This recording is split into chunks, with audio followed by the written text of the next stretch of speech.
Buen día, profesor Pablo Sarsósimo. En este video queremos compartir con usted la defensa de nuestro trabajo, la crisis del 2001 y su impacto socioeconómico que afectó al país. Lo realizamos los alumnos Kevin Cepita, Brian Chino y Lautaro Matos. La crisis económica y social que atravesó nuestro país en el año 2001 fue uno de los momentos más importantes y complejos de la historia argentina. El país estaba colapsado no solo económicamente, sino que alteró la estructura social y política de todo el país, ya que ciertos sectores de la población estaban pasando por una pobreza extrema, donde el desempleo era muy alto, la gente no creía en las instituciones y había una gran desconfianza en el gobierno. Todo el país estaba sumergido en esta gran crisis, alterando la vida de millones de argentinos. Todo esto nos lleva a querer investigar más sobre cuáles fueron las causas, las consecuencias de esta crisis, quiénes la provocaron, quiénes fueron los participantes, y ya que sucedió en un tiempo no muy lejano, le pudimos preguntar a nuestros familiares qué había pasado en ese momento. La crisis del 2001 va a explotar en los últimos meses, debido a malas decisiones que se tomaron años anteriores, como políticas neoliberales, la gestión de la deuda externa y el sistema de convertibilidad. Pero en realidad lo que hizo que esta crisis explotara fue la imposición del corralito en diciembre de 2001. Afectó a los ahorristas y sus fondos, generando un malestar general y una ola de indignación popular con protestas masivas, saqueos y muchas movilizaciones sociales que mostraban el malestar de la población ante un sistema que parecía haber fallado. En la Plaza de Mayo, los manifestantes exclamaban la histórica frase "que se vayan todos". La población ya no confiaba en los políticos, por eso en este trabajo abordamos las causas más profundas de la crisis, investigando los antecedentes políticos y económicos. Analizamos los principales hechos que surgieron durante ese año, de la reprogramación de la deuda hasta la caída del gobierno de Fernando de la Rúa, y al final de este proceso pudimos entender y aprender a raíz de lo que ocurrió a nivel político y social, y cómo estas experiencias pueden ayudar a evitar una nueva crisis en el futuro.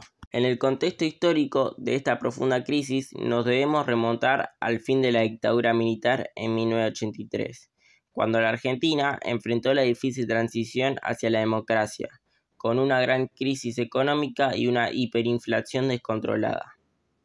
Durante los años de los 80 se tomaron varias medidas para estabilizar la economía, pero estas medidas no lograron contener la inflación, que alcanzaron niveles de hasta el 5.000% anual en 1989. La pobreza y la desigualdad aumentaron dramáticamente y el país estaba sumergido en una profunda crisis de deuda externa que se había acumulado durante los años del gobierno militar. Pero a fines de la década de los 80 la inflación ya era incontrolable y la desconfianza de los políticos económicos del gobierno democrático de Raúl Alfonsín, que terminó con mucha hiperinflación y como consecuencia la renuncia de Alfonsín y la llegada del presidente Carlos Menem entre los años 1989 y 1999, que marcó un cambio total en los políticos económicos del país. Como el asesoramiento de Domingo Cavallo, se implementó un modelo neoliberal basado en la liberación del mercado y las privatizaciones de empresas estatales. Menem implementó la ley de convertibilidad, donde un peso era igual a $1. Este sistema buscaba controlar la inflación, que se logró reducir al poco tiempo, pero trajo consecuencias a futuro muy problemáticas, que generó un alto nivel de endeudamiento externo, ya que el gobierno comenzó a pedir créditos internacionales para financiar el déficit fiscal. Al principio de los años 2000, el modelo de convertibilidad ya mostraba su agotamiento y la falta de reservas en el Banco Central para sostener el tipo de cambio. Este sistema estaba llegando a su fin, dejando a la economía argentina muy frágil y debilitada para los primeros años del siglo XXI.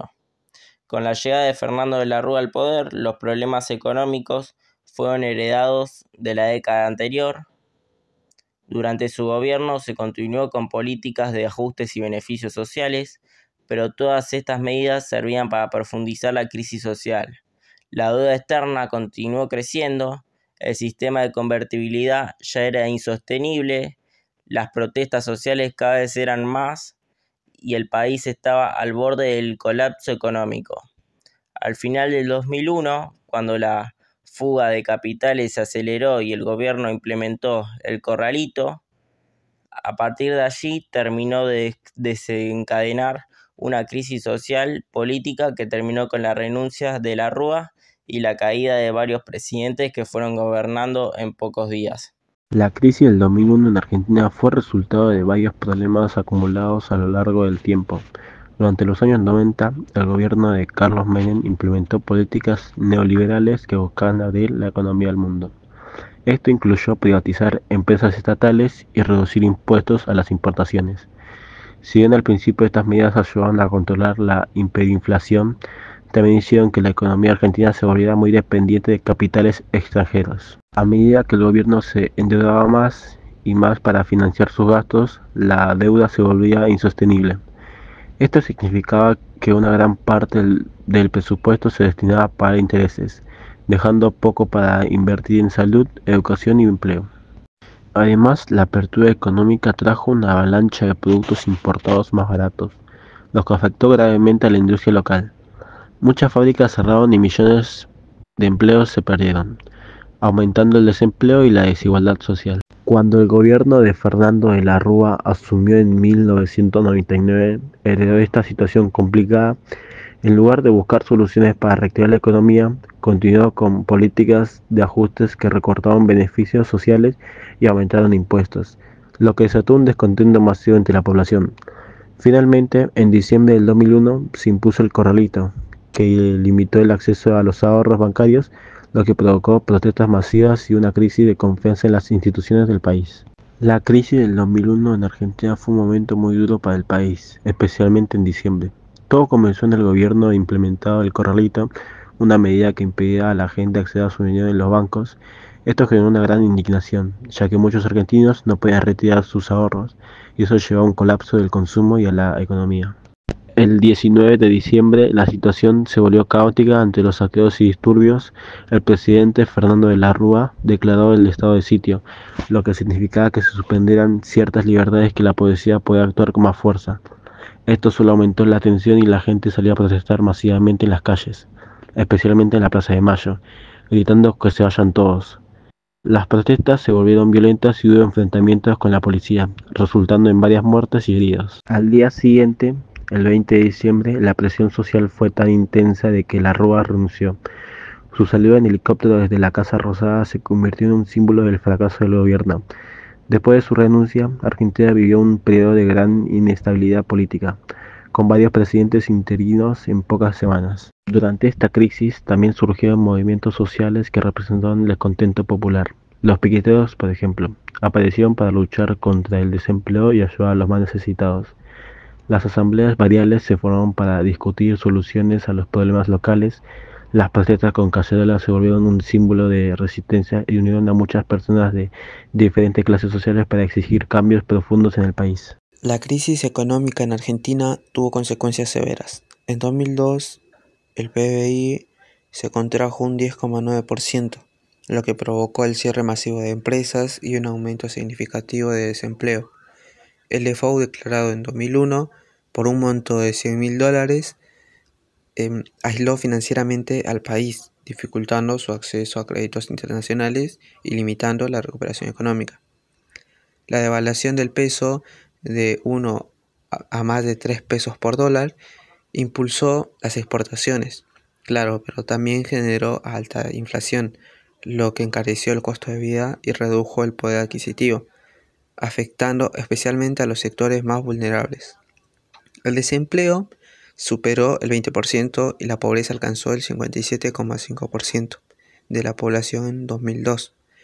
Muchas personas se vieron obligadas a trabajar en condiciones precarias, mientras aumentaba la desigualdad social y la desconfianza en las instituciones. En términos sociales, la crisis empujó a familias de clase media hacia la pobreza, incrementó los asentamientos precarios y deterioró el acceso a servicios básicos como salud y educación, debido a recortes en programas sociales. La fragmentación social se profundizó y los movimientos sociales como los piqueteros y las asambleas barriales intentaron organizarse ante un Estado ineficiente. Las protestas masivas de diciembre de 2001 dejaron un saldo de 39 muertos y cientos de heridos, reflejando el alto costo humano de una crisis económica y política que desestabilizó profundamente el país. Gracias por su atención.